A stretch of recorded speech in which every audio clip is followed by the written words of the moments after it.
We're entering a new phase, and this phase offers us our absolute opportunity for awakening. It's an opportunity unlike anything that our species allows themselves to believe is possible.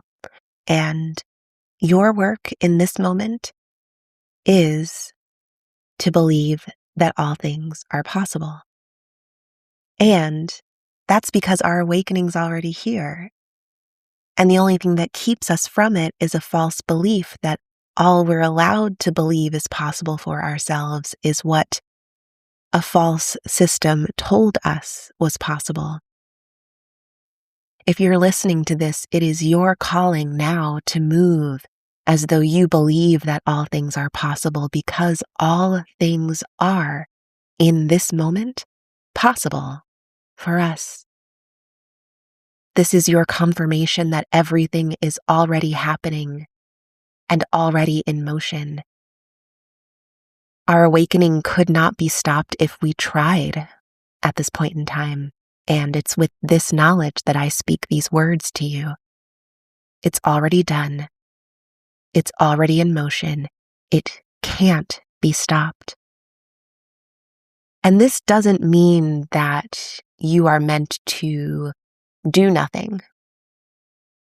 It means that you are called now to move with the knowledge that it's already done. Because if it's already done, that means that anything that you need to imagine in order to do what is already ultimately done, you can imagine it. Anything that you need to create in order to do what is already ultimately done, you can create. So allow yourself to imagine and allow yourself to create. It's in this place where a liberated imagination makes contact with aligned creativity that our awakening takes on more and more material form. Aligned creation, aligned action that assumes that whatever emerges from that liberated imagination is not just possible, but already real because we can imagine it. And all we're doing is making the choices that align us with living in the direction of what we imagine. When a liberated imagination and aligned action meet in this place, this is where love lies. This is the love that is our creator energy. This is the creativity that June Jordan references when she says that the creative spirit is nothing less than love made manifest. This is what we mean when we say the word love. It is this meeting point between a liberated, loving, source-encoded imagination and the choices that we make, the actions we take, the words we speak, the attempts that we make in our co-creative efforts, and how all of these are aligned with this liberated imaginary space that is populated with visions of what we already know is real, already in motion, already done. And this doesn't mean that you can always predict how it's going to go down.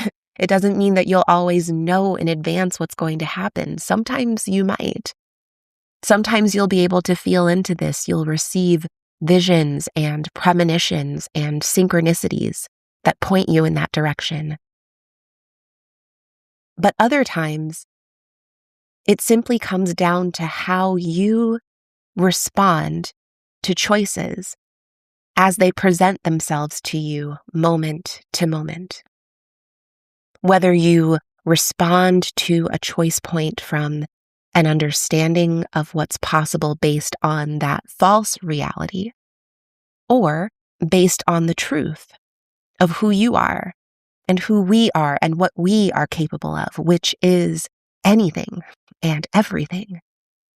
Even if the only way that you know that is in your liberated imagination, choose in that direction in every moment as much as you can to the best of your ability in your decisions, large and small.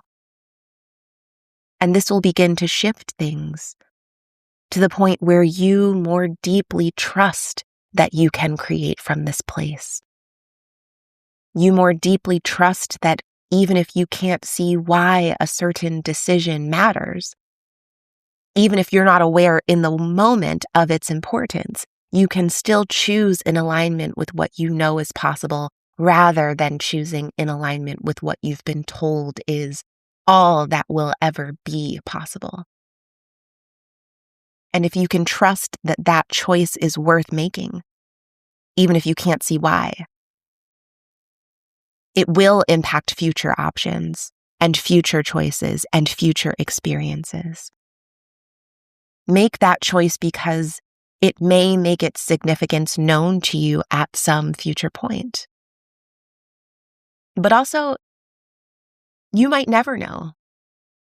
You might never get to see the significance of how that choice impacts someone else's life, who then impacts someone else's life, and so on and so on.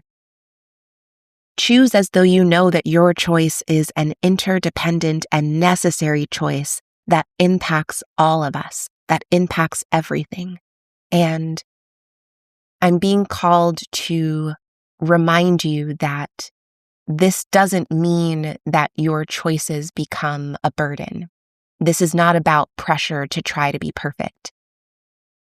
This is an opportunity to learn to trust yourself, to choose in alignment with what you know is real, rather than what you've been falsely told was all you could ever imagine for yourself, for humanity, for this planet.